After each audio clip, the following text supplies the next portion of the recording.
नमस्कार, मैं हूं शिखा चौहान और आप देख रहे हैं पीआरबी। सियासी गलियारों में हलचल थमने का नाम ही नहीं ले रही है। उसी बीच कंगना की एंट्री होती है। एक तरफ चंद्रबाबू नायडू 20 दिन में दोबारा समर्थन के बदले का हिसाब लेने दिल्ली पहुंच जाते हैं। दूसरी तरफ उत्तर प्रदेश का हाल बेहाल है। उत्तर प्रदेश में सियासत में अलग ही भूचाल मचा हुआ है। योगी आदित्यनाथ के नेता उन्हीं के खिलाफ बगावत पर उतारू हैं। खबर तो ये भी है कि पीएम मोदी खुद बीजेपी कार्यकर्ताओं से मिल रहे हैं। आखिर क्या वजह हो सकती है जो कि खुद प्रधानमंत्री को कार्यकर्ताओं से मिलना पड़ रहा है। जहां पार्टी में एक तरफ इतनी उथल-पुथल चल रही थी कि अब कंगना एक बार फिर सुर्खियों में आ गई हैं। कुछ महीने पहले एयरपोर्ट पर कंगना के साथ थप्पड़ कांड हुआ था, जिसकी चर्चा खूब हुई और एक बार फिर कंगना चर्चाओं में आ गई हैं। हालांकि थप्पड़ कांड के बाद से कंगना जो है गायब ही थी। अब कंगना जो है फिर से चर्चाओं में आ गई हैं। आइए आपको बताते हैं क्या है पूरा मामला। जैसा कि आप सभी को पता है, हाल ही में शंकराचार्य स्वामी अभिमुक्तेश्वरानंद सरस्वती ने महाराष्ट्र के पूर्व मुख्यमंत्री उद्धव ठाकरे का खुलकर समर्थन किया था। उन्होंने यहां तक कहा कि उनके साथ धोखा हुआ है। अपने इस बयान के बाद धर्मगुरु शंकराचार्य को काफी जो है आलोचनाओं का सामना करना पड़ रहा है। इसी बीच छोटे से छोटे मुद्दे पर खुलकर बोलने वाली कंगना आखिर कहां शांत रहने वाली थी। भाजपा सांसद और अभिनेत्री कंगना रनौत का भी इस मुद्दे पर जो है अब बयान सामने आ गया है। वह सीधा सीधा जो है महाराष्ट्र के मुख्यमंत्री एकनाथ शिंदे का समर्थन करती नजर आ रही हैं। शंकराचार्य पर कटाक्ष करते हुए कंगना ने कहा कि स्वामी जी ने सीधे सीधे मुख्यमंत्री शिंदे को देशद्रोही और विश्वासघाती कहकर सभी की भावनाओं को ठेस पहुंचाया है।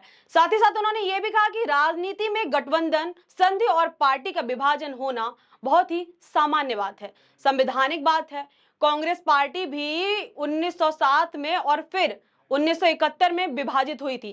कंगना जो है यहीं पे नहीं रुकी। उन्होंने आगे कहा कि अगर कोई राजनेता राजनीति नहीं करेगा तो फिर क्या वह गोलगप्पे बेचेगा।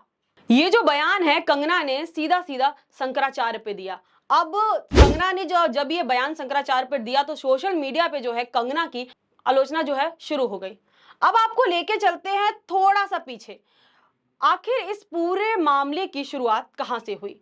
दरअसल धर्मगुरु शंकराचार्य ने हाल ही में शिवसेना के नेता महाराष्ट्र के पूर्व मुख्यमंत्री उद्धव ठाकरे से जो है मुंबई में उनके आवास में मुलाकात की और कहा कि वह विश्वासघात के शिकार हैं। हालांकि मीडिया से बातचीत के दौरान उन्होंने कहा उद्धव ठाकरे के साथ विश्वासघात हुआ है और इससे कई लोग बहुत दुखी हैं।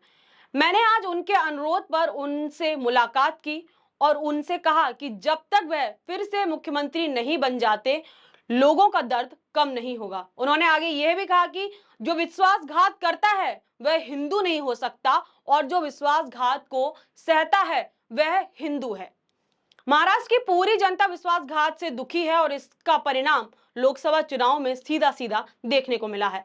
ये जो है बड़ा बयान शंकराचार्य की तरफ से आता है जो कि बीजेपी को इसमें टारगेट किया गया है और जो मुख्यमंत्री है महाराष्ट्र के एकनाथ शिंदे उनको जो है कहीं ना कहीं उनका नाम ना लेते हुए उनको टारगेट किया गया है कि जो उनकी तरफ से जो है उद्धव ठाकरे के साथ विश्वासघात हुआ है और उद्धव ठाकरे को जो है सच्चा हिंदू बताया गया है इस स्टेटमेंट के जरिए और जिन्होंने विश्वासघात किया है वो हिंदू नहीं होते। एक बार फिर जो है यहाँ पे हिंदू धर्म को बीच में लाया, सियासत के बीच में हिंदू धर्म को लाया गया है। इस पूरे मुद्दे पर कंगना ने एक्स पर ट्वीट के माध्यम से क्या कुछ कहा आपको हम बताते हैं। शंकराचार्य जी ने उनकी शब्दावली और अपने प्रभाव और धार्मिक शिक्षा का दुरुपयोग किया है। धर्म ये भी कहता है कि अगर राजा ही प्रजा का शोषण करने लगे तो राजद्रोह ही आखिरी धर्म है। शंकराचार्य जी ने महाराष्ट्र के हमारे माननीय मुख्यमंत्री एकनाथ शिंदे जी को अपमानजनक शब्दावली से गद्दार कहा है, विश्वासघाती जैसे आरोप लगाते हुए हम सब की भावनाओं को ठेस पहुंचाई है। शंकराचार्य जी के इस तरह की छोटी और ओछी बातें करके हिंदू धर्म की गरिमा को भी ठेस पहुंचाया है। यहाँ पे कंगना ने जो है शंकराचार्य जी को टारगेट करते हुए सीधे सीधे लिखा है कि उन्होंने अपनी जो शिक्षा है, जो धर्मगुरु जो हैं वो, उन्होंने अपनी शिक्षा का जो है दुरुपयोग किया है, पूरे हिंदू समाज की भावनाओं को जो है ठेस पहुंचाया है, गलत शब्दावली का, गलत शब्दों का उपयोग करके। अब ये सियासी बार पलटवार जो है कब खत्म होगा इसका अंदाजा नहीं लगाया जा सकता, पर आपकी क्या राय है इस पूरे मुद्दे को लेकर, कंगना को लेकर, धर्मगुरु शंकराचार्य को लेकर? कमेंट के जरिए हमें जरूर बताएं।